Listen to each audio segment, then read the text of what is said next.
Hello there. And you are now with the Black Powder Podcast. And it is I, Marcus Matthews, the only real libertarian, bringing to you something extremely special today on the Black Powder Podcast, the only real libertarian podcast that brings you the absolute truth in America.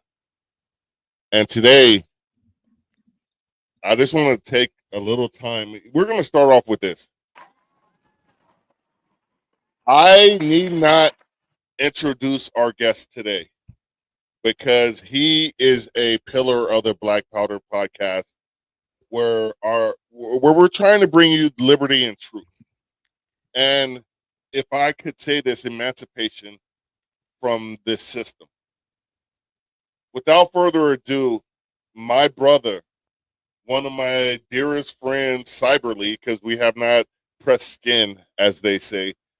I don't know if I want to do that. I would love Michael White, sir. sounds I would wrong, love right? to press skin with you. That sounds a little strange.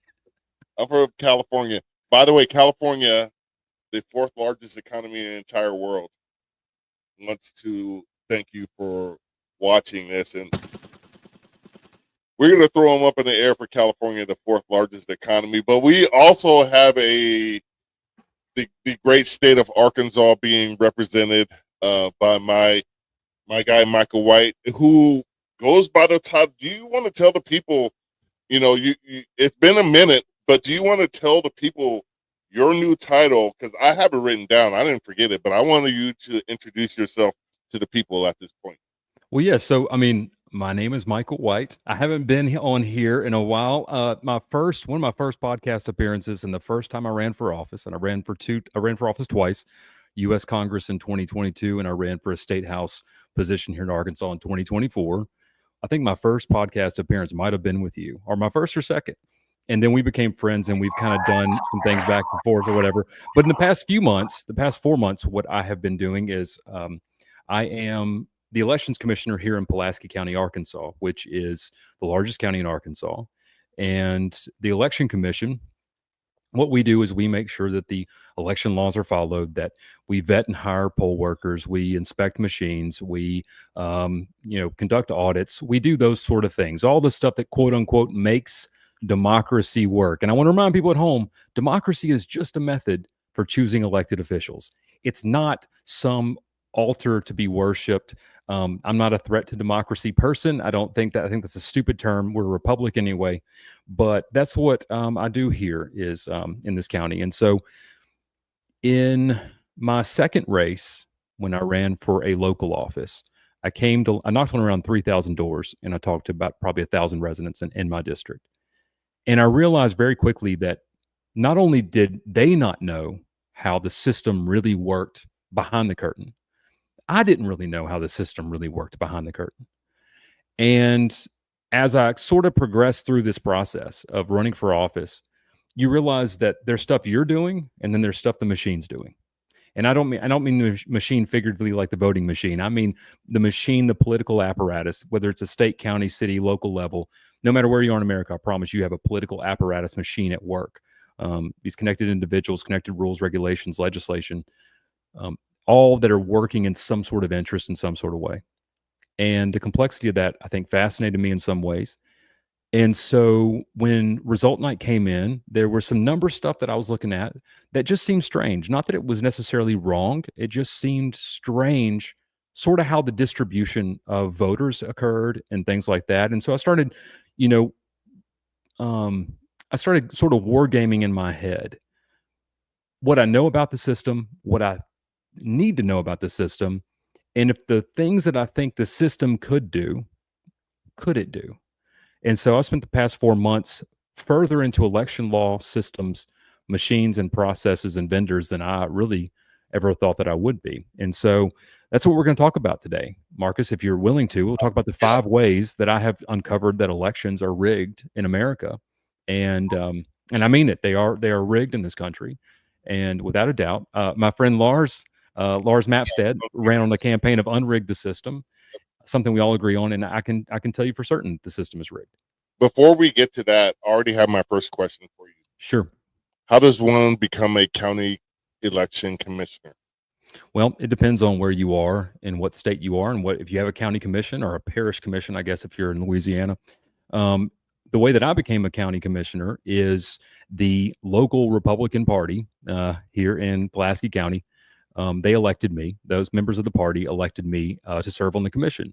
I overthrew a gentleman on the commission who certified my election in light of really some obvious fraud and admitted fraud that really needed some investigation before certification. And so there's one of the commissioners that I serve with. There's three of us on the board, two from the major party in the state, one from the minor party. And so it's really interesting because Pulaski County is a Democrat county, and the Republican Party of Arkansas is the kind of dominant party. We're not going to get into party politics, though, at least as far as this conversation is concerned. But that's how you come. And I was elected by the Republican Party, members of the Republican Party, sort of like a quote unquote closed county primary, if you want to call it that. So one more thing before we touch on the 5 things, and first I would like you to outline the 5 things, and then we'll get into them one by one, if that works for you. Sure, that works for me. Yeah, perfect. Yeah. So, by the way, that was an inside thing because he told me what the format, and I'm full, but I wanted to make this sort of dramatic because I want to keep it interesting. But yeah, I love it. Real quick. So, being somebody who oversees elections does not necessarily fall under the spectrum of what people think is the democratic process. It falls under the stewardship of the parties in charge. And we're going to talk about that too, because that's really something people need to understand as well. We've talked about it at length in other regards, but when it comes to elections specifically, but yeah, I mean, the system is rigged. Elections are rigged in this country and really kind of around the world, but we're going to be specific about America. And there's really 5 ways. And I want to give a couple disclosures and disclaimers before we get into this. One of them is that several things that I'm going to discuss are public knowledge. They are in black and white. They are facts. They are not up for debate. People just have to go look and do the research for themselves, and they will see it. Some of them we've talked about. There are some things that we're going to talk about also that involve very powerful companies in this country and some of their proprietary technology. And I will not be disclosing any of the secrets of their technology. I will also be very careful to say what is possible and plausible. And some of the things that we're going to discuss have never been proven to have occurred. And we're going to talk about maybe why that happens as well. So also, there's some things I'm going to discuss here toward the end that I would say, I'm going to put it this way. I don't want to unalive myself. I'm very happy.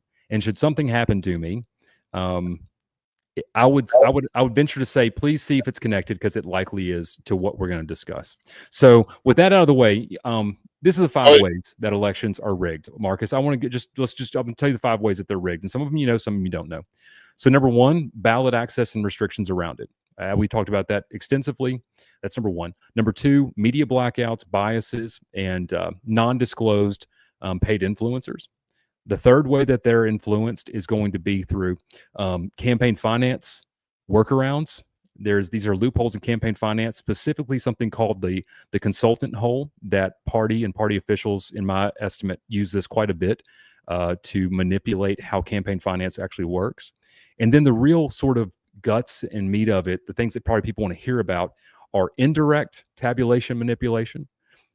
These would involve processes, procedures, and administrative apparatus around counting votes, and then direct tabulation manipulation, which is the ghosts in the machine, so to speak.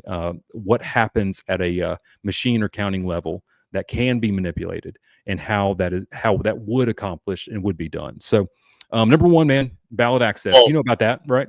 But yeah, before we get started, I just want to let everybody that's watching right now, that's some ebonics for you, that's watching right now, be sure to input your questions into whatever Michael White is exposing you to. Don't just sit there and watch and Yeah, Not please, me. because this will be Yeah. live. This is, of course, live, so I can interact with any questions. Once this is shared and chopped up and recorded, if you want to ask a question, you have to reach out to me. So, yeah, if you have a question about something I'm asking, I'm discussing, please put it in here. But, All right, so go ahead, bro. so yeah, we're 10 minutes in, so let's just get to it. So, number one, we've talked about this at length, and anybody that's in the liberty space knows about ballot access and specifically restrictions on ballot access. But, um, I think that it's understated really to the public at large how much of an influence this really has in every single state in the country, every single state, Democrats and Republicans agree on one thing, and that's that only Democrats and Republicans should appear on your ballot. Now, for the purpose of becoming a candidate, one of the best ways to keep an outsider out of politics in general is just to make sure they do not appear on a ballot. Also, a lot of these tactics sort of came from the intelligence community. The CIA was very good at manipulating elections, foreign and possibly abroad, and keeping candidates off ballots, working specifically to change ballot access laws. So, if you want to run for office in your state, very likely, what the thing is, you need to approach the Democrat or Republican Party. You need to ask them permission to appear on the ballot. You're going to pay them some sort of fee. And those are already emotes and embargoes right there. Many dominant parties, especially in unicameral legislatures where one party really has better odds of getting elected, you'll find that your filing fees for office are very high. 30, 50, $70,000. That's before you even get started, before you hire someone, buy a sign or anything. It keeps outsiders at bay, and it's done intentionally. There's without a doubt it's done intentionally. Can you run as an independent or a libertarian, third party, green party? Absolutely, you can. Do you got to do a lot of work before you get there? Yes, you do. Some states you might have to get 3% signatures of the voter base. You may have to do that in 90 days. There's a lot of footwork that has to occur. So no matter what it is, if you want to come in as an outsider, there's already going to be an obstacle there. Now, what's interesting is, have you ever had of course you've had a congressional member maybe step down or they've retired, which is very rare now, but they do, and they handpick a successor. It's always interesting how that successor gets to be the person, right? And the reason why is because your state and county affiliates have a lot of say so, sort of how that primary process is going to go, who the candidates that are supported are going to be. And so that's really the first way. I had a story here. This is one of my notes that I'm writing because I'm writing a lot of this stuff down in sort of a longer format, possibly a book format. But I think that this process really was, we've had a lot of declassified documents in the past 20 years regarding election interference by intelligence communities. And in 1964, this is one that we know the details of. So there's a guy named Chetty Hagan, I think it was his last name. Yeah, and he is in British Guiana. This is in 1964 election. The CIA did not want this guy to be in office. Not only did they work with the legislatures there to influence the electoral process and electoral laws, they also worked with the British government to influence their colonial, quote unquote, overreaching laws. And they literally rigged the system to where this guy could not occupy office.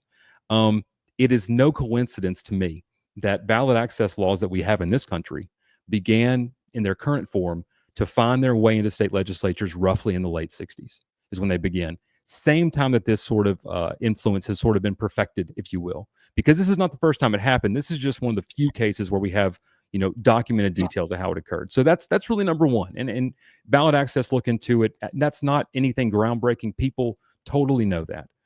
The second way, Marcus, that people can rig elections in America, and this works very well too, is media blackouts, biases, and what I call non-disclosed influencers. So your television news station, my television news station, the FCC has a rule that no single entity or individual or company can own more than 39% of broadcast stations on a specific, specific device, model in the country. So we have two big companies, Sinclair Media and Nexstar Media. They both own about 39.4%, ironically, of broadcast stations in this country. They are both influenced heavily by their investors, which happen to be about 55% institutional investors, which means that the investments for these companies, the share price of this company is literally at the beck and call of a few people at a few companies. And I think we know their name too. And so it's very important for everyone in that corporate structure to maintain that profitability and that share price. And that occurs, I think, by doing things that people say. And in fact, we know that this is also a technique that was employed by the Central Intelligence Agency, because we have newly released documents that showed that there has been a merry-go-round of intelligence officials leaving the CIA and going to work at BlackRock. leaving the CIA and going to work at Vanguard. So ask yourself why that is. Why is it that intelligence officers are finding their way onto the boards and spheres of influence of high finance? I Well, will. yeah, Real quick. I'm not. And also, they're taking their security clearances with them. That's possibly so. that's the that's the main thing, because Possibly so. once you have a national security clearance, you don't lose that unless the president takes it away from you. That's what it takes to, and that's got to be an executive action through And you, and whatever and department. again, I know that those two, that's not really a groundbreaking thing, especially for this audience. They're like, of course, the intelligence agencies manipulate the media. But again, I think that we need to underscore exactly how important that is for the larger sort of sort of system at hand. I mean, these are just the declassified documents that we have where the CIA has done this. This is Italy 1948, Iran 1953, Guatemala 1954, Chile 1964 and 1970, British Guiana in 1964, Brazil in 1962, Bolivia in 1966, Serbia in 2000. And oh, by the way, we know that the intelligence agencies manipulated the 2020 election with the Hunter Biden laptop, which we now know was a suppressed story. And so media biases and blackouts happen at both a national level and a local level. And when you run for office, if you are watching this and one day you run for local office, you're going to find out very quickly whether the media wants you to be a friend or a foe or an unmentionable. And I don't know which is better, being a foe or an unmentionable, but if you do anything ridiculous, you'll be a foe. If you're really good and they don't want to talk about you, you'll be an unmentionable. Here's another interesting thing about US law when it comes to communications and in media and the fourth estate. So there's a law in America called the Equal Time Law, which for broadcast companies requires that candidates in elections get equal time of the other candidate. If you're running in Marcus, you're running for dog catcher of your city against another guy, and I would vote for you. And they interview the dog catcher about his campaign. You have, I think, 7 days to request equal time for that news station to cover you. Here's a nice sneaky way to get around that is they just don't cover the establishment person at all, and the challenger doesn't get to get covered. No. Yeah, and here's another interesting thing. We fund these media companies. We've come to find out through the Doge stuff that taxpayers are paying a large part of this. So here, I mean, you're paying taxes to a system that funds these that are really state-run propaganda companies that are really basically owned by around 4 companies that are owned by 2 companies, who the boards of directors continually rotate out of the Central Intelligence Agency and the FBI. And they have great influence on what people see, hear, and think. And if you don't believe me, again, go back and look at what happened during COVID. Remember how some of your neighbors you thought were reasonable and sensible suddenly were like, well, I got to put you in a camp, Marcus, right? There was the government manipulation factor during COVID cannot be discounted in any way, shape, or form. But what you just said there reminded me of a quote from Malcolm X, and I think this applies to all Americans. And I want to preface it with that. If you're not careful, the newspapers will have you hating the people who are being oppressed and loving the people who are doing the oppressing. That's what the government is doing to the American people. You know, the government is making itself omnipotent, whereas you can't exist without the Democrats and Republicans guiding you through this complex maze of life. And that's where a lot of people, we're not going to get into party politics and whatnot, but that's where a lot of people are just giving the government the power to do what it wants as long as the person you voted for is doing it. You're just you're passing your liberty to the government and saying, I trust you.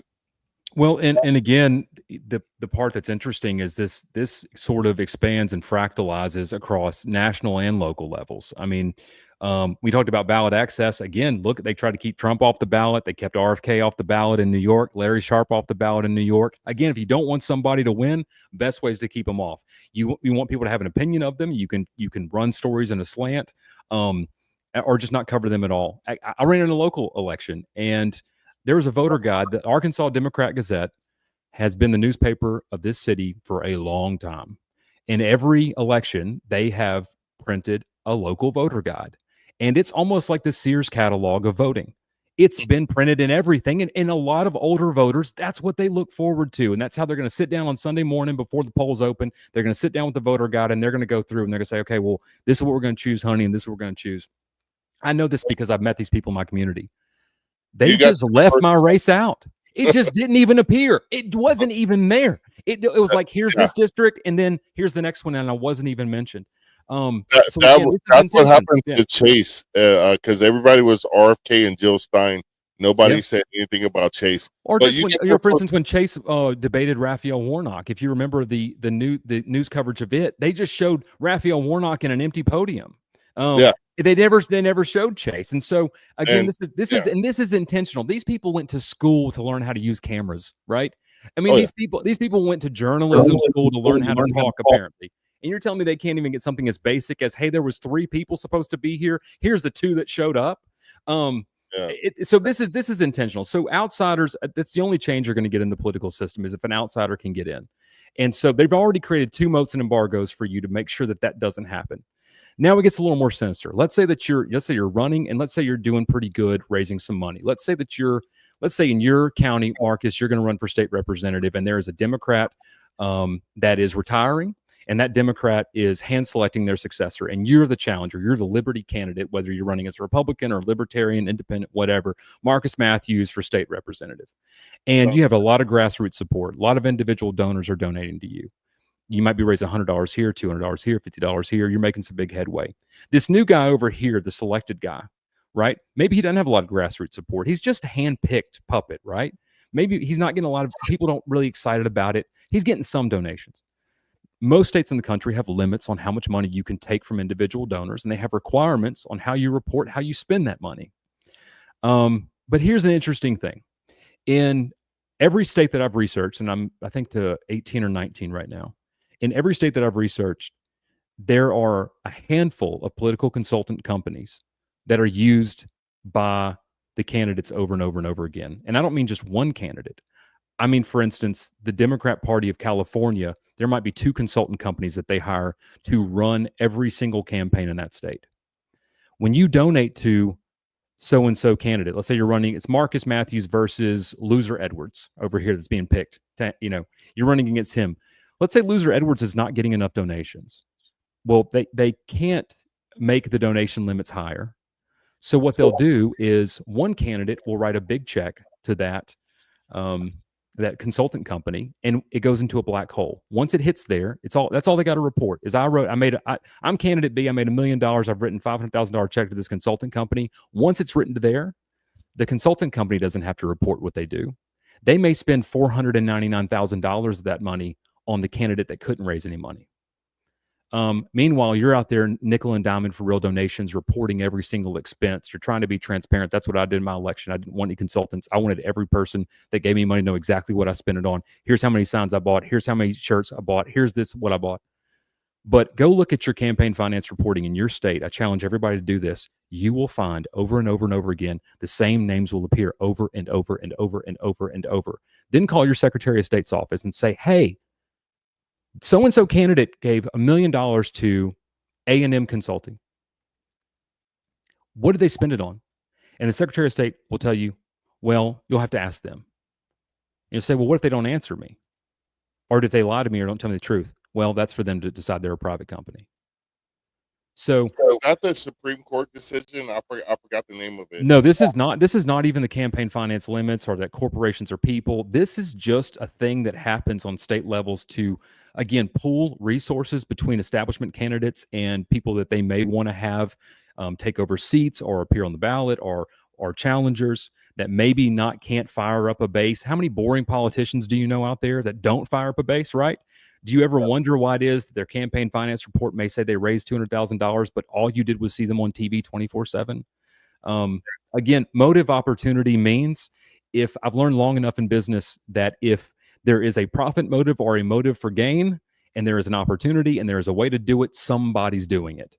Can we get to Kenneth real quick? Sure, go ahead. I'll have you read it because your Eurobonics is better than my Ebonics. Kenneth Blevins, I like Kenneth a lot. He says media Yeah. blackouts are some of the strongest weapons DNRs have when combating fair and equal elections to keep voters from learning about alternative candidates. Yeah, I mean, again, I want people to go and read. You can go to the CIA FOIA reading room, CIA.gov. You can go to government website if you want to. I know that your audience is like, I'm not doing that.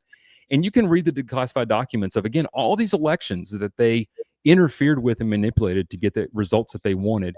And in every single one of them, they deployed tactics of media blackouts and biases, as well as financial manipulation. And so when people say that stuff doesn't work, I say, well, no, again, Italy in 1948, Iran in 1953, Guatemala in 1964, list goes on and on and on and on. Can I add one more to that? Sure. Google Patrice Lumumba. Okay. Because he was actually murdered by the CIA as well, because that's the last ditch effort to keep you off the ballot. Well, yeah. he actually got elected. It was in Africa. He got elected. Oh. The CIA said, "Oh, hell no, we're not having him." Yeah. And there were some European powers. They literally killed him, chopped him up into pieces, and melted his body in sulfuric acid. The only remaining item they had left was a tooth with a gold filling, and it's a West African country. They got, I think it was from Belgium. They got the tooth back, and that's what they buried. What year is this? Patrice Lumumba. It was late 60s. Okay, I'm going to research the case then, because I want to have it. Probably notes. That's the thing about government. It serves corporations first and foremost. So don't think your government serves you, because that's the way it's always been. Even if you want to go back to monarchies, they served an economic purpose to enrich themselves and keep you placated by just enough food in your pantry so you're not hungry, and the entertainment so you're not bored. And it goes all the way back through every empire you can ever imagine. Of course. And the problem I have is the failure of evolution from such a factor. You know, the means have changed. That's the only thing that's ever changed about government. That's right. The motive and opportunity has been the same. It's just the means that have changed. That you could not say that better. It's just the means and methods that have changed, but the motive and opportunity has always been the same. The motive has been power and money, and the opportunity has always been to create an illusion of choice.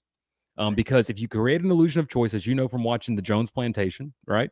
If you create an illusion of choice, people are very unlikely to rebel, because they will feel like they've chosen something and they will feel like they have a voice in it. And so it's a very powerful way of manipulating it. And here's something that's going to become more and more sort of tied to that campaign finance issue, is these paid non-disclosed media influencers.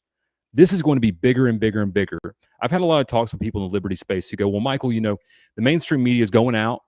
The older electorates, they're eventually dying off. The younger electorate's going to be the older electorate, and we're relying on podcasts and stuff like that. I get that. And I always say, tell me the top 5 podcasts you listen to. And would you know that they're almost always 3 of those 5 will be the same name, right? And I'm saying, okay, well, what would you do if you were one of them and somebody approached you and said, hey, we're going to pay you $1 million to say that, again, loser Edwards that's running against Marcus Matthews is really the guy, and you like him for this reason and this reason. And here's the interesting thing about it. In America, we have so decided, and our courts have so decided, that free speech, when it comes to politics, does have some limits and restrictions. Specifically, it is if you're watching a political ad, it says paid for by. Right. So you know that when I'm sitting there on your TV talking about how great I am, at least somewhere on the bottom, a little bit in an asterisk, paid for by Michael White. So of course I'm saying how great I am, right? Mm-hmm. If I buy a sign, paid for by the Michael White campaign, business, anything, but you could get somebody with an audience of millions. Right. They can be paid through one of these consulting firms. Again, the same handful used in all these states. And you never get disclosed it. And so, motive, what's the motive? Motive is power and money. What's the opportunity? Well, we can pay this guy. What's the means we're going to pay him? And in the method we can hide it from the campaign finance hawks is the same way we do it now. We just write a big check to a consultant firm, and that consultant firm, we tell them, hey, look, we're writing you a $3 million check. Wink, wink, nudge, nudge, $2.5 million. We really want to media, specifically this podcast. That's all I got to say. And that's it. And so that's going to be a bigger and bigger one. And we'll talk about some remedies for these, but those are really the three that most people are aware of. Right. Do you want to get into the two that are really scary that people aren't really aware of? Yes, please. Okay. So now again, I'm going to give another disclaimer and disclosure here. The first thing I'm going to talk about has been proven. It's been proven in multiple places. It is something involving election systems run by one of the major vendors that seems to be a issue that they're not rushing to correct. Seems to be. I'm going to say seems to be. They're a very powerful company that are willing to sue people for saying the wrong things. So I'm speaking of documented facts, and I'm going to not say that. I'll speak in the realm of plausibility. I'm not going to speak in the realm of saying that it has happened. So here's some indirect tabulation manipulation. Every 10 years in your state legislature in this country, after the census, which is, again, a constitutional requirement, your state legislature will fight a miniature civil war over districting. Okay? And we can get into that knee deep later on another episode. We've done a million times about gerrymandering and districting and all that kind of stuff. Not only will your city do it, your county will do it. Your county will district into precincts. Not only will your county do it, again, your city will do it too. They'll district into wards. And there's a specific reason for that. And the reason given is, I think, a valid one, which is that, Marcus, you live in so-and-so California. You really shouldn't be voting on what the tax rate is and someone else's, right? And that's why we do that. We say, hey, you live here, you vote on these issues, you vote on these people. And in every 10 years, the money spent on that process nationwide, estimated in 2020 to spend almost, I think it was like $78 billion was estimated to be spent on think tanks, groups, influences, changing of Democrat and Republican districts. Lots of big money goes into this. There is, in the election systems that you have in your state, and this is 32 states in the country that use this system, your voter rolls and what the geographic profile is of the specific addresses, not the addresses, but the geographic profiles, which tell the systems what you're going to vote on and who you're allowed to vote on, are open to editing in real time by just about anybody in your county clerk's office. Now, what has been proven to have occurred? I would ask you to go look at Dallas County in Texas in the 2024 election. I would ask you to look at Pulaski County in Arkansas in the 2024 election. You can also simply Google ES&S voter systems rolls decertified, and you will see several places where this has occurred. So it's also a big level of plausible deniability. And now why would you want to be able to do this? Well, obviously, if you can change voter districts at will and in real time because of electronic check-ins at the polls, you can dilute votes in local races, and you can increase votes in local races. Now, what did we say at the beginning of this? The only way for political change to really occur is for an outsider to get in, right? Mm-hmm. The only way an outsider gets in, because we've already talked about this, because if you already have an establishment politician from either of the major parties, the truth is they're going to hand select their successor, and the county committee and state committees are going to back that person. That's just what they're going to do. And they don't, not even for not for nefarious reasons, just because that's what they're going to do. So you got to get in as an outsider. You're going to have to run in a battleground district. It's so drawn in just about every state in this country. There's only a handful of them. I guarantee you, in your state, in my state, you have more in California because you got more districts, more people. There's only a few of them where somebody can actually challenge somebody in a general election or in a primary and can actually win against them as an outsider. So let's go to the general election, and let's say that you've gotten an outsider who's running against an establishment individual. 50-50 district, half Republican voters, half Democrat voters. You got really a few options at your disposal to make sure that your establishment person stays, right? One is, like I said, ballot access. Well, he's already gotten over that, right? Or she has already gotten over that. Media manipulation, blackouts, unpaid influencers. Okay, you're doing that. Again, the donor black hole. What would be really nice, Marcus, is if I could have individuals in the, say, neighboring district that is really majority Democrat. I could have some of them that line up on your district when they go to the polls, get ballots that have your geographic ballot style on them, because I want them to vote for the Democrat. It would be really nice also if in that battleground district, say the conservative voters over here on this side of the district, if I have them get ballot styles that are in the more conservative district over here, right? So I've lessened the conservative vote, I've increased the Democrat vote, and we could do this either way. It doesn't matter, and there's not a good or bad side here. This is just how the game is played. It's like black and white in chess. And so you've increased the voter base of one, you've decreased the other one, and you've essentially influenced the outcome of a local election. Now you'd say, well, Michael, wouldn't people notice? And they do, and they notice all the time.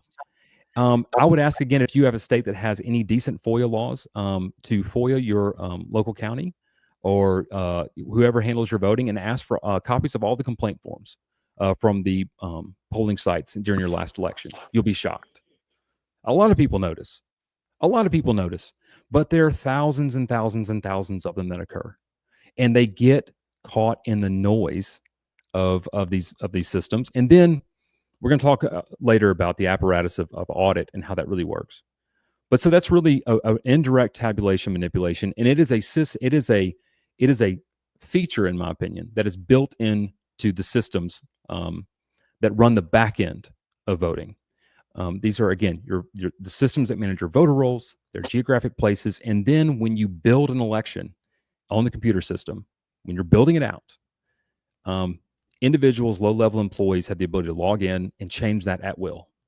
And if it wasn't for some very good people at the South Arkansas Reckoning and a media outlet here, a local media outlet who's still, I think, doing good work, we'd have never known about it in Pulaski County. I had my suspicions. But we now know it happened to at least 132 voters. The 20-year employee that did that, 20 years, this is a 20-year employee who admitted to doing this. She immediately resigned as opposed to participating in the investigation. 20-year employees of places, especially government employees, don't immediately resign if they haven't done anything wrong, if they've just slip and fell and made a mistake. Heck, government employees don't even get in trouble typically when they actually do something intentionally. Well, I can tell you this as such. If they did, in this particular circumstance, I guarantee you they were already financially set to retire. And possibly. I will leave it up to you to understand how and why. Possibly. But 20 years typically is not enough to retire at your full benefits. Mm-hmm. It usually takes 30 to 35 years to retire with 75 to 80. Again, people don't jump out at 20 years from a position. Not enough time. No, they don't jump out, especially over something that was supposed to be just a mistake, right? And I want to say that the only reason that we know about these 132 voters is because of some communications that occurred in the clerk's office that were able to be kind of uncovered. And again, it's not really necessarily, it might be under the clerk's purview in your county clerk's purview, but it's not necessarily them directly doing things. I mean, they're running whole teams of employees, right? So they don't even necessarily know what some of these people are doing. There's no way for them to actually know every single action every one of these people is taking. I guarantee in your county clerk's office, there's probably hundreds of employees that are running all the stuff there. And it only takes one with access to do this. Only takes one.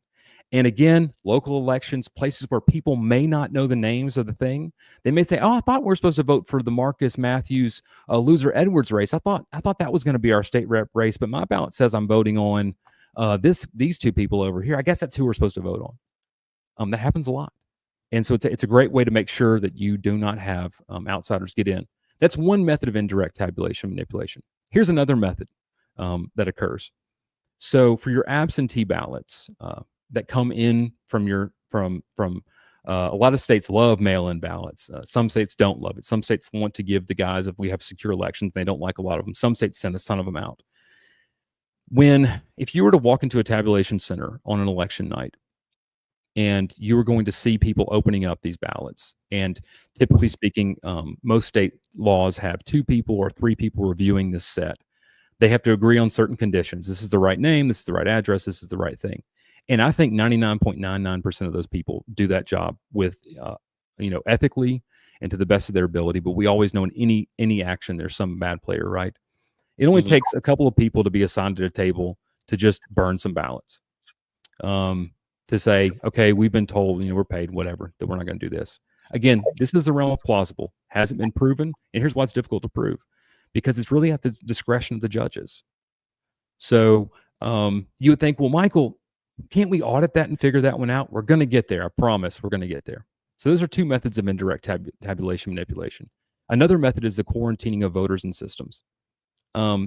Just as I told you that the geographical profiles of your address can be assigned to certain candidates, you can also unassign them, meaning that you just don't vote on anything at all. That you might get a ballot style that just doesn't even appear, that somebody just doesn't appear there at all. They're just not even a choice. And so when you go to reconciliation and you'd say, well, how many people checked in from that district? This many. Well, how come they didn't have this over here? You'd have to do it that way. And we'll talk about that in a minute. Now, let's get into the really interesting one. And we're going to wrap this. This one's the one that's going to take the majority of the remaining time here. The machines themselves. Do you use voting machines in your local area? Yeah, because they're ballots that are tabulated with voting machines. Yes. Okay. So do you have early voting and voting day, right? You have early voting period and you have voting day. Okay. So during early voting, do you still do the same process you do during voting day, or are they different? Typically our early voting is via mail. Okay, via mail. So you don't have a place you can actually go and vote during early voting.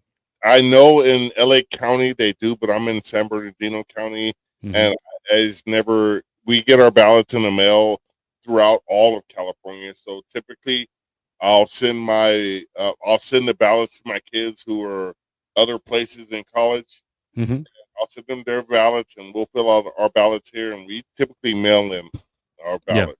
Yeah. So I would ask that people try to make sure they participate in person. I think that's probably the best way to secure that your voice is heard. But indeed, and if you vote in day when you go to vote, do you hand write a ballot that's then tabulated by a tabulator, or do you do it on a machine all completely? Like, which way is it done where you are? I've actually done it both here in California. Right. Yeah. I kind of already knew the answers of this, but so either way that occurs, what ends up happening is the actual machine that does. There's two.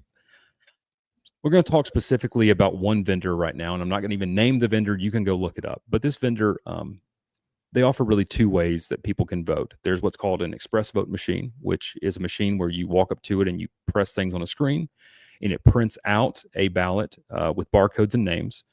And that barcodes and names is read into what's a tabulator machine that will then tabulate that. It stores that ballot in a locked box. So you have a physical copy of it. And you also have an electronic tabulation that occurs onto a thumb drive. Or you can hand mark a ballot, which might be done at some places. And again, I think in your county on election day, they do it by hand mark. At least now, I think they might have done it by machine. Like I said, here, yeah.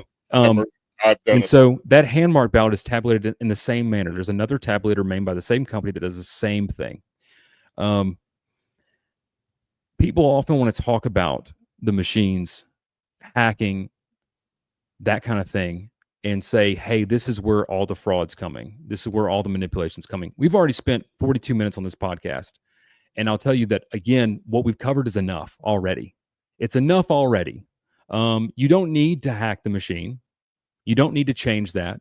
And to be quite honest, at least where your machines are stored, in most places where mine are stored here in this county, they're in a fairly secure facility. They're locked, cameras, guards, that kind of thing. And then we have certain protocols on election day, or getting ready for the elections, that we have really secure protocols. We're going to tabulate these votes on these USB thumb drives, right? But we're going to lock them. There's going to be a seal that's attached. That seal number is recorded. It's recorded over here in the office. There's a seal number on the back of the thing that how the physical ballots are in. We're going to record those two. Those better match. If those don't match or somebody opens it, we know there's a problem. We have lifetime counters on the machines that show how many ballots have been run through the machine. Interestingly enough, they're software-based counters. And so if, for instance, the totals didn't match, if somebody won by 300 votes, and that would have required 800 people to vote on the machine, but our global totals show that only 600 people voted, you could find a real quick error, right? So you would have to have, it's been discussed for many years, and this is not new information. Physical access to these machines would allow some exploits. Clearly, physical access to anything, computer-wise, allows for exploits, right? Data is easy. Yeah, anything, but they're really hard to at least do at your centralized places where they're being prepared. Now, it gets a little easier to access these machines while they're out at polling sites because most polling sites are not secure places. They're churches, libraries, public schools. These aren't places that are locked down with 24, so that can be a place of access, right? But this is the part that I think is really scary.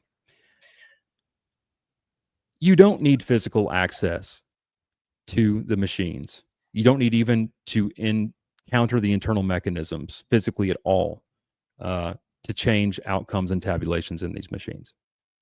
And we had, I think, as a nation, maybe some questions about the integrity of the 2020 election. I think that's a fair thing to say. I don't have to say on one side or the other where I am with that. I can just say I think as a nation, we had some questions. People were talking about it. It obviously was a big topic of conversation. Everything we've talked about, really, you'll find maybe more applied to local elections. It might be more detrimental. When you get to the national level, the presidential election specifically, it's really hard for a media blackout and bias to occur in the presidential election. I mean, there'll be biases, but it's hard to black them out, right? If there's, Right. it's hard to black out Donald Trump running against, Kamala Harris. Like that's gonna get covered, right? They're gonna have money, plenty of money. There's gonna be paid influencers on both sides. That's pretty an equal warfare, right there. Ballot access stuff. This is the first time in a presidential election in a while we've seen it, but again, you've usually got enough money to get over it. The indirect ballot manipulation, I think that there's some cases to be made that could have occurred. We've talked about how that would occur specifically with mail-in ballots. But when it comes to machines at polling sites on voting day, our elections in this country, especially on a national level, have gotten so incredibly tight, you only need to sway a couple of counties. Let's go back to motive, opportunity, means. The profit motive of the outcome of a presidential election for interested players may be to the tune of trillions of dollars, right?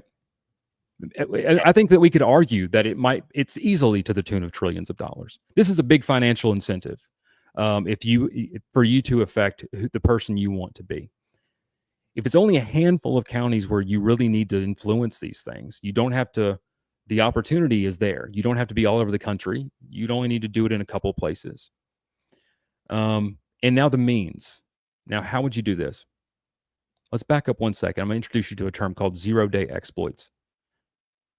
Places like Apple, Motorola, Google, Samsung, TCL, Roku, all these people pay these bounties all the time for zero-day exploits of their systems. Well, they pay hackers, $1 million, $2 million. If you can find a way to get the information off my iPhone with me never having to click a link and you never having to have physical access to my phone. A lot of your security updates and patches on most of your stuff, you'll be surprised how many of those occur because of zero-day exploit bounties that have been paid and discovered. The famous I know all about that. Yeah. Yeah, the famous x86 Stack Overflow exploit was encountered by a bounty. The ARM, I think it's an 8206 exploit was found by a bounty. There's a lot of interest. That's for $1 million, $2 million.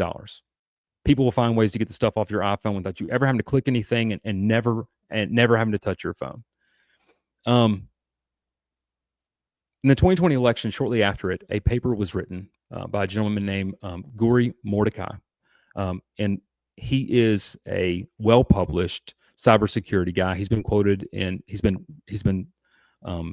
noted and documented and cited in like 2,900 white papers on cybersecurity, academic journals, these sort of things.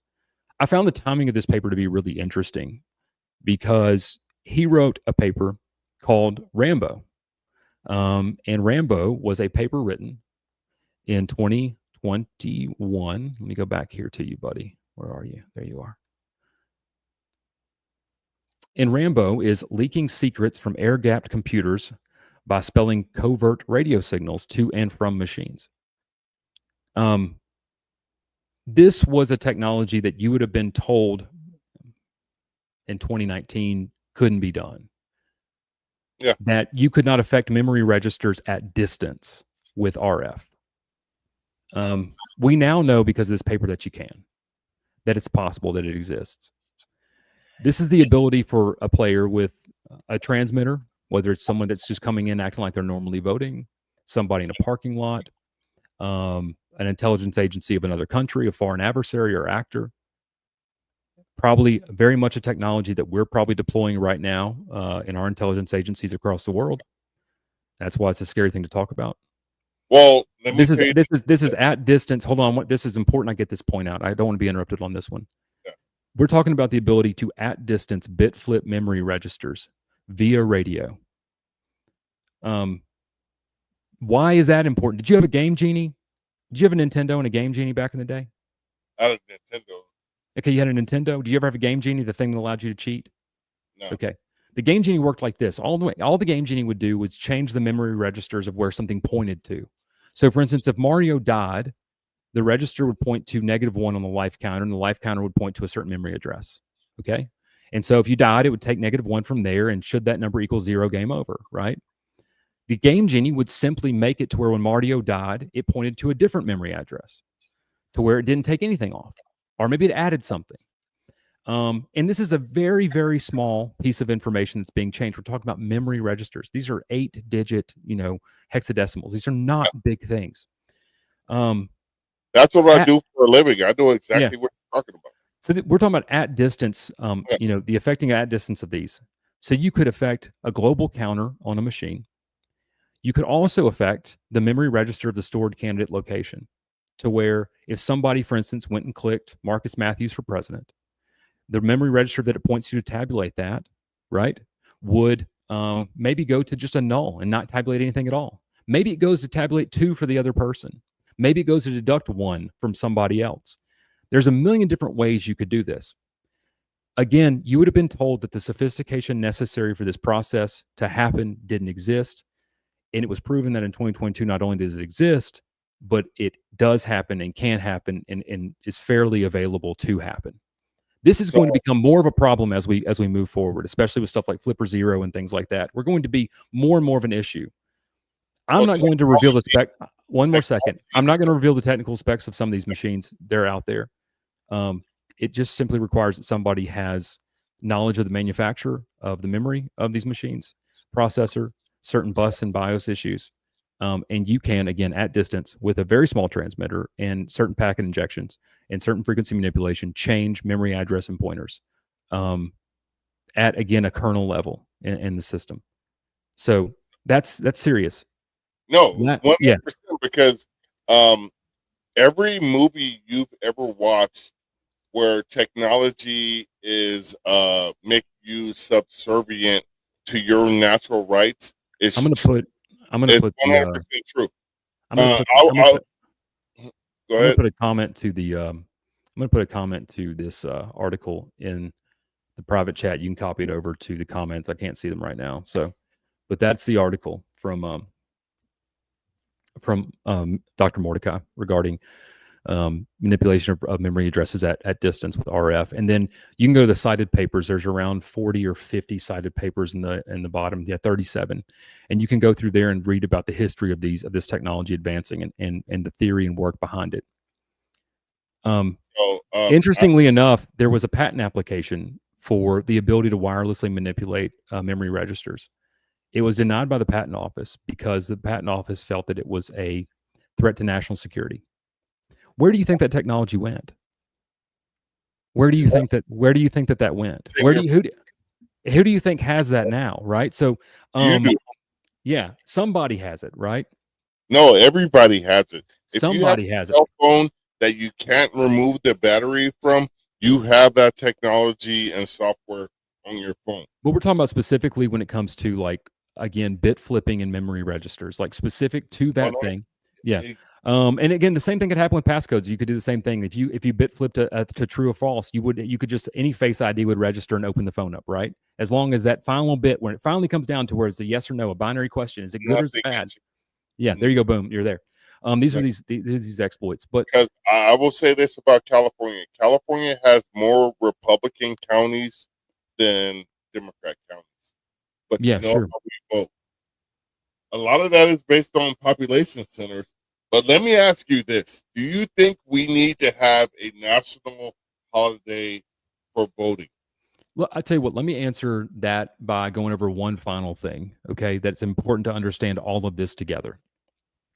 Everything that I've talked about specifically when it comes to number 4 and 5, indirect tabulation manipulation and direct tabulation manipulation. If citizens had the ability to audit their elections forensically, a lot of this stuff would and could stop.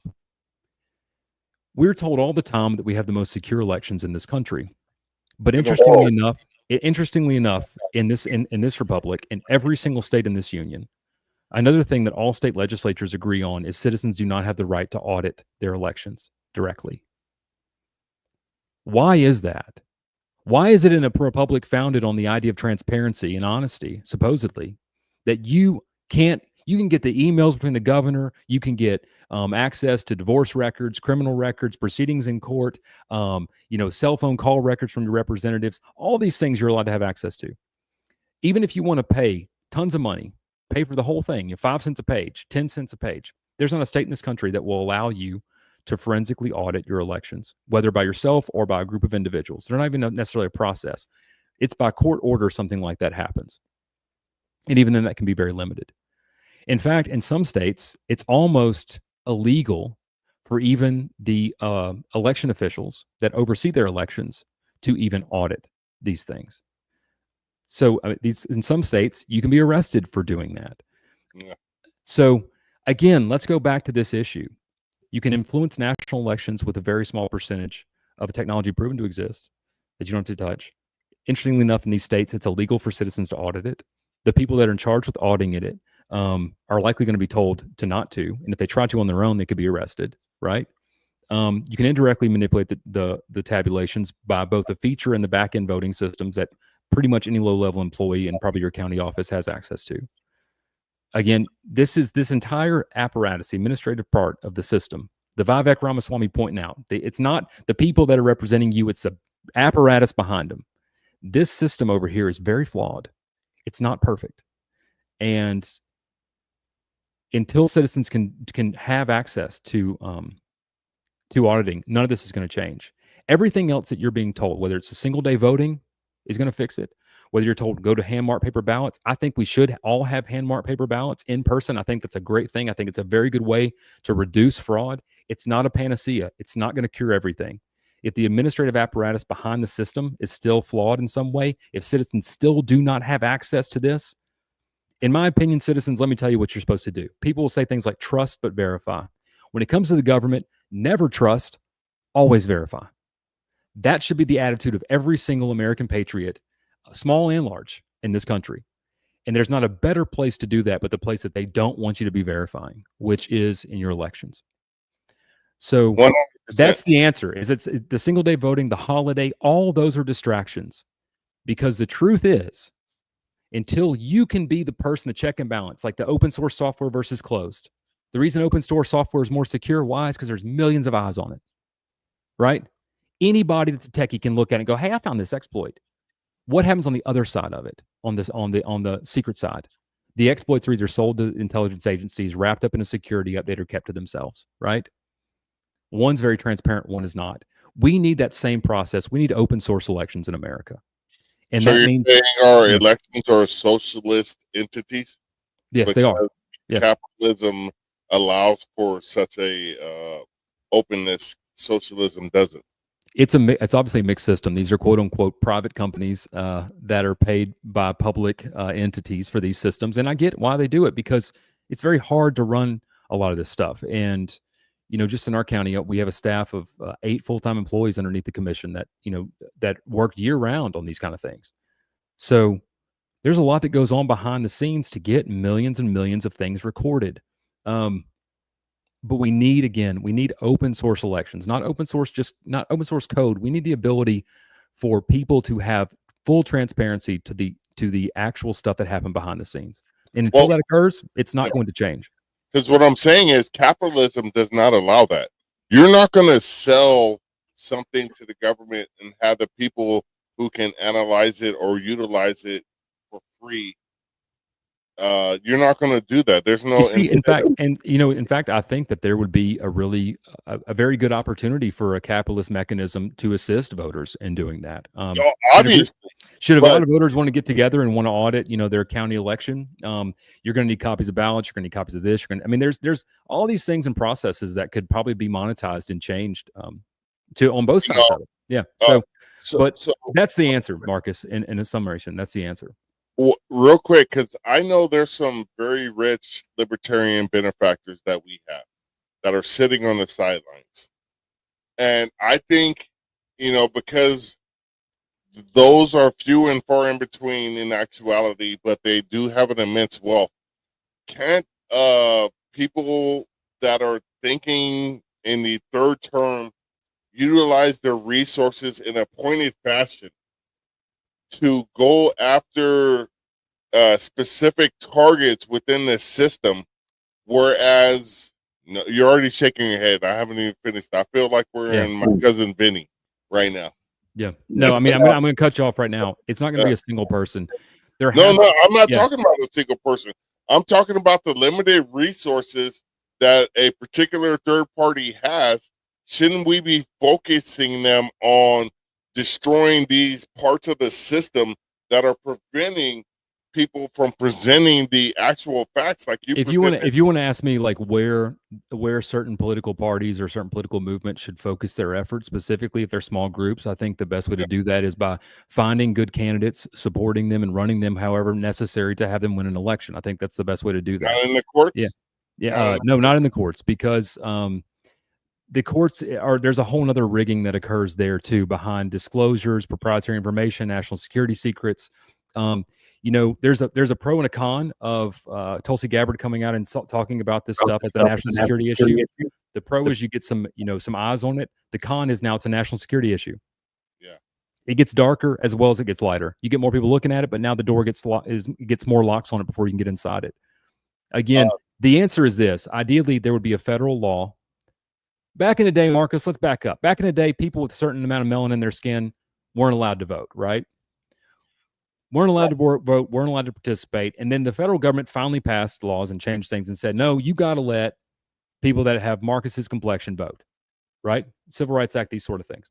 Also with certain organs. Well, anyway, same thing. Yeah, same thing, right? That's a whole nother conversation for now, the political movement in America. But in that same capacity, the federal government needs to act, because the constitutional limitations of it are the states are allowed to run their own elections, but they're really kind of all do it the way the EAC does it. The EAC is the government agency that's kind of the FDA to the voting machines. Go look into them. There's the whole apparatus that exists with the EPA and the FDA and all that stuff. It exists also in the voting space. It's just less known. And so they all do what the EAC says. What does EAC stand for? Election something something. Go look it up. My job, I'll Google that for you. My job is to tell you where to go look. Now you go look.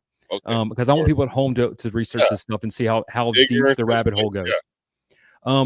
Trump did issue a executive order directing the EAC to work with the vendors that run the election, specifically ES&S and Dominion, which are again used in almost everywhere. ES&S probably now sort of being the bigger one, in my opinion. I think that there's certain requirements. They would not rely on barcodes for tabulation, that sort of stuff. None of that addresses the core issue behind the scenes. Everything that I'm talking about, I promise you, I'm the only person in the election nerd space that's talking about this way. Everybody else is focused on one part of it. You have people focused on campaign finance. You got people focused on, hand-marked ballots and poll books are going to be the answer. You got people focused on single-day voting will be the answer. You got people focused on, ballot access is going to be the answer. Those are all good things. But ultimately speaking, the administrative apparatus behind the scenes, until the people have the ability to forensically audit it for themselves and remove the players that might have a reason to hide things, right? You wouldn't let the person that you think was short in the cash register count the cash register and tell you it was good, right? You would count the cash register. That's what essentially happens in recounts and elections in America. Most state laws say that if you want to recount, the recount occurs in the same method and methodology as the original count. So it's not a recount, it's a rerun. Yeah. It's literally just taking the same thumb drive and plugging it back into the same computer and saying, yeah, the number's still the same. We investigated ourselves. and we found we did nothing wrong. And again, multiple layers of plausible deniability, multiple people that don't want egg on their face. So that's the answer. Is the ability for people to forensically audit. We need a federal law that would allow our direct states to some process available where people could get copies of everything that occurred from the second candidates were about to file to polling places, to the people that were hired, to the machines that were used, to all the forensic evidence along the way, so they could uncover these things for themselves. And I think if we did that, these sort of things would stop. But here's the other answer. I don't think we're going to ever have that happen. Okay? I don't think the government's ever going to act in that way. The other answer is, and this is true, and I'm really reaching out to my anarchists and my agorists and those people out there who say voting doesn't matter, they don't participate in it, it's part of the problem. We have such a voter apathy in this country. There's so many people on the sidelines that when I talk to them on their houses, they were exactly the kind of people that should be voting, because they wouldn't be voting for establishment people. They'd be like, screw that. More taxes. You already got enough. Those are the people you'd really want at the polls. Almost all the time they weren't. They didn't vote. Or they were like, I don't believe in it. I don't do it. And I'm like, oh my God, that's the best way to rig this entire system, is make it to where you have so much voter apathy that nobody can overcome the problems. There was a statement, too big to rig. That was like kind of the Trump thing in 2024. You need that on a local level. And so if you had 100% voter participation in this country, you wouldn't have 97% reelection rates of candidates with 5% approval ratings. I mean, to that point, I would say that if we actually had a national day for elections, we would get 10 to 15% of those people to actually vote. You think so? I know so. Okay. Well, I mean, but you can't. We can't right now is a 30-30-30 state, but America is lazy as all get up.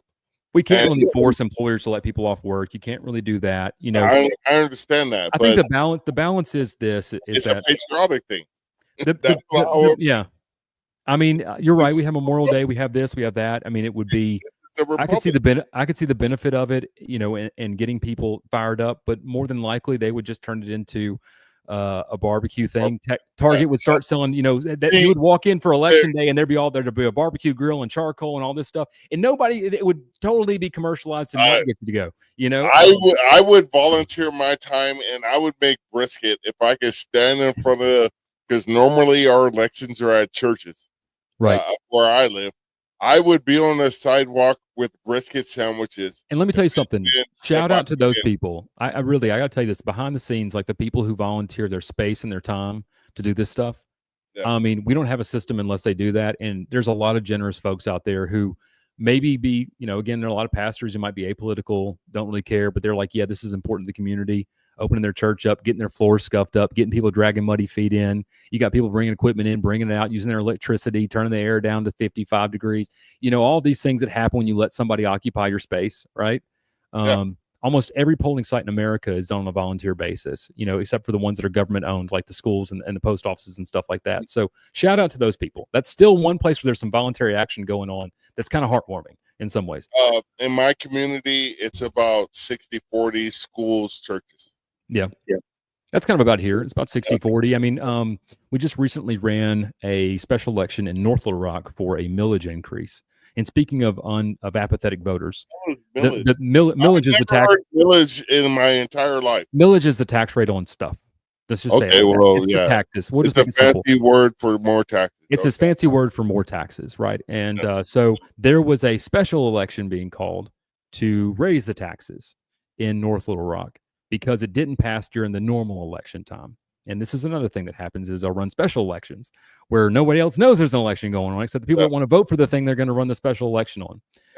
So we ran one for North Little Rock for their tax increase. And in the small little area where this tax was going to be applied, there's around 30,000 registered voters. 3,000 showed up and passed a tax increase on the other 27,000. Yeah. 10%. And so I imagine if I went to North Little Rock and I went and asked any random 100 people, hey, do you think your taxes should go up? They'd be like, hell no, right? It would be 95%. 95% would say no. So again, 100%, if you have 100% voter participation, I really honestly do believe things would get better. And I know that mean, I'm kind of in the Americans mind. are lazy. That's why we Yeah, need the national holiday. And if you sell it, because America is great with propaganda. I would say this because of the Patriot Act.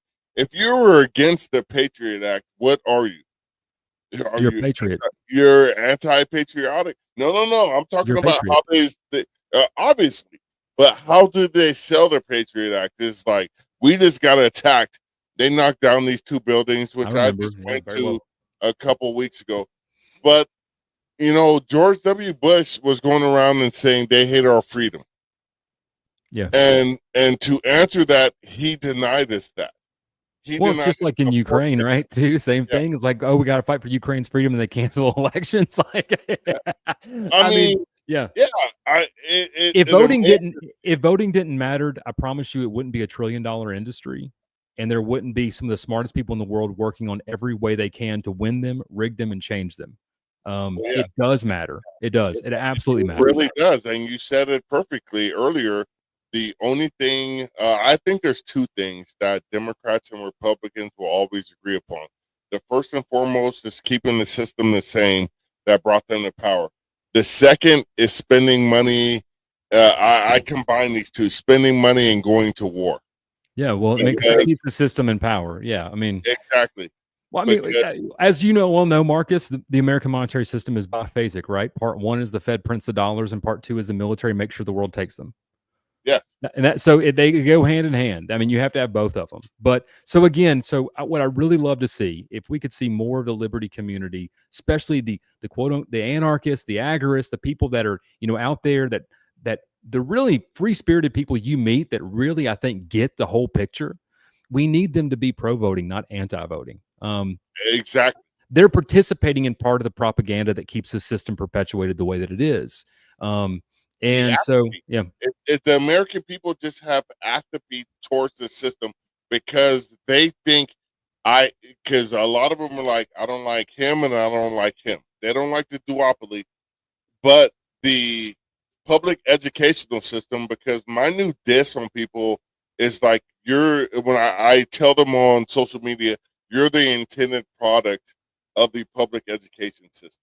right, yeah. And, and I'm not meaning that in a truly malice way, but I'm saying they don't want you thinking for yourselves because from the moment you step into a public school, they're like, line up, sit down, hands folded on your lap, and wait for somebody to call upon you to speak. That's what kids are getting as soon as they step into kindergarten. And you, as a parent, if you're not teaching them to have an opinion unto themselves, and a lot of parents aren't doing that, we're going to have the same apathetic system in politics because everybody needs to be the either you're this or that, and I get both. But All the truth is that again, that's only a small percentage of the population. If you really get out there and touch grass and meet people, 80% of people are quote unquote apolitical. Um, indeed, right. And those are but actually the the people we fear, need to be showing up to vote because if those people actually showed up to vote, the yeah, system would change. It would stop being it'd probably be a more pluralistic system with probably less legislation, with a smaller government, where people could be primaried out or they could be replaced. So we're going to tie this all up in a bow that maybe some liberty people can appreciate. So Thomas Massey is going to be running. He's a very well liked person in the liberty space. People like Thomas Massey. He's probably going to face some primary challengers. I imagine that many of these tactics we've talked about, if not all of them, will be deployed in that election. For that reason alone, if you are watching this and you've gotten to this point and you've gotten all the juicy details, share this link, share this video. Information is the power. Let people know that the system is rigged, that an election commissioner is telling them that it is. And the answer really is more participation, not less. right. That's the answer. I'm telling you a system's rigged and I'm telling you to participate in it because the answer is more participation. And everybody that I know that really works, that really has a heart for this sort of stuff, I call them election nerds. And I've now come to learn several of them. They all really, they might have their political opinions, but they all really get it that we need more people to participate. And that's kind of what they really want at the end of the day. I'd say everybody in the office that, staff of our commission, they're probably very political backgrounds, but they want more people participating. They get it. They understand it. So share this, get the information out. I need the person to get off the couch.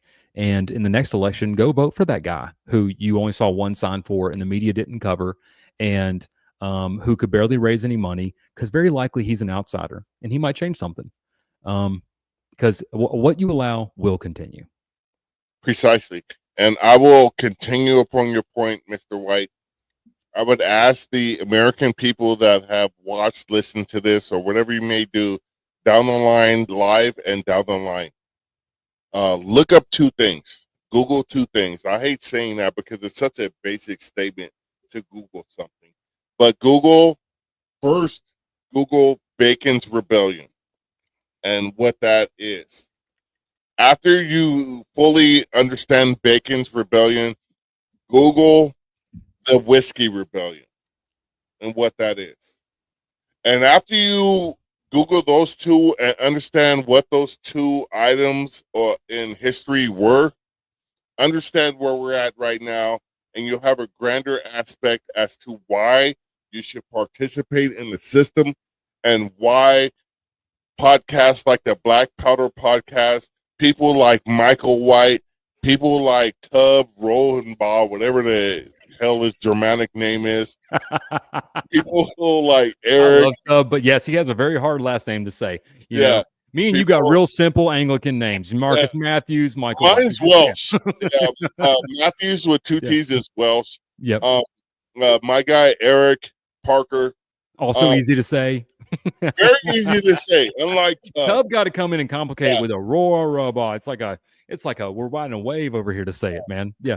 My homegirl, Evans O'Brien. We're gonna see all you guys at the Libertarian convention here in California, the July 24th, 25th weekend. We got Spike Cohen. We're gonna have Larry Sharp. We're gonna have Lars Mapstead. We're gonna have Marcus Matthews. Yeah. All of us are gonna be there. But dude, thank you so much. If somebody wants to buy me a ticket and a hotel, I'll come out to California for the convention. But if somebody wants to pay my way out there, so I'm just throwing it out there for the audience. Lars. Yeah, Lars.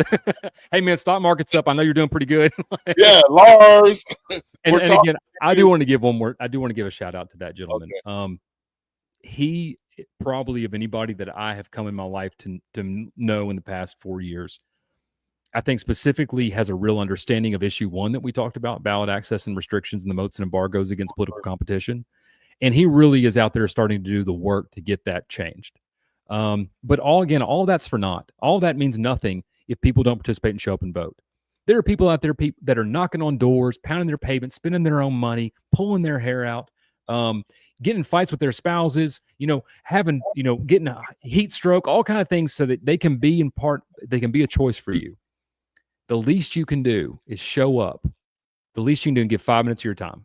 And even if, your vote somehow is sequestered, indirectly tabulated and manipulated directly, again, if enough of y'all do that, we can overcome it. With that being said, this has been the Black Powder Podcast. I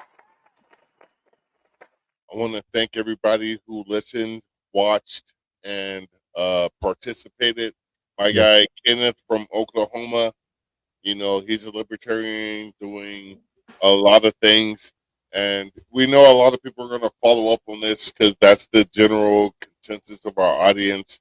They usually watch over the weekend and whatnot. We're here every Thursday night, 6 p.m., fourth largest economy in the world time, 8 p.m. Arkansas time, and 9 p.m. on the weakest coast in America. But I want to thank you. I'm going to let Michael White say this, the classic closure line that we have for the Black Powder Podcast, the only real libertarian podcast that has ever existed. Michael White, can you please tell them how we end this show? As we end with every single episode of the Black Powder Podcast, remember these words: live free,